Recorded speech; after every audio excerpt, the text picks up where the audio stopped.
Since y'all just love claiming that the Klan is all gone. Story time. This particular article, which anybody could research, happened in 1955. These God-fearing Americans, like Buddy right here, called themselves trying to intimidate the very few, approximately 10 black students that went to Harvard because they did not want them at their school. Yep, you got that right. Their school. Harvard University. But anyway, these fine gentlemen pulled their typical demonstration of burning crosses outside of these black kids' dorm and calling them any racial slurs that they could think of, which you don't have to use your imagination, especially since the white folks that I'm talking to love turning the blind eye to what's really going on in society in America. Now, when these young black students tried to speak out about what happened and write letters to the local news station, they were threatened by Harvard University, with consequences if they did speak out about what happened. But anyway, let's go back a little further. At this point, I'm going to read off a little bit of the article.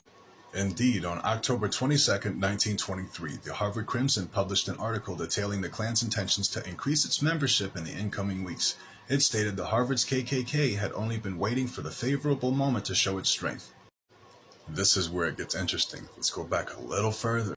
The Harvard branch of the KKK was founded in 1921 with the assistance of Mr. W., the organizer of the Chicago chapter, and an imperial officer in the Klan, and an unidentified man, Mr. T. Yeah, you got that right. Harvard had its own KKK branch, the law school. Need I say more? Well, even if I don't need to, why not? Here we go.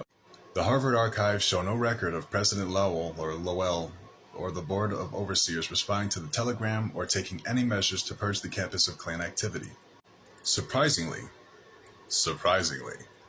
neither do the Harvard archives show the record of the supposed explosion of Klan activity ever occurring. Which means, you guessed it right, they covered it up and swept it under the rug. Here's a little more for you.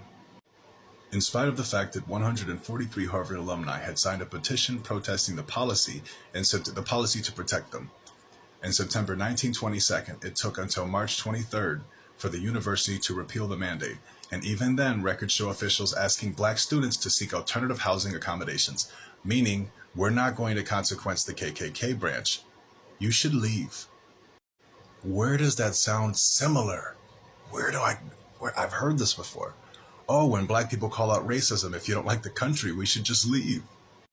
The Klan never was gone. They became our lawmakers. They became our judges and cops, and every other version of law. They are alive and well today.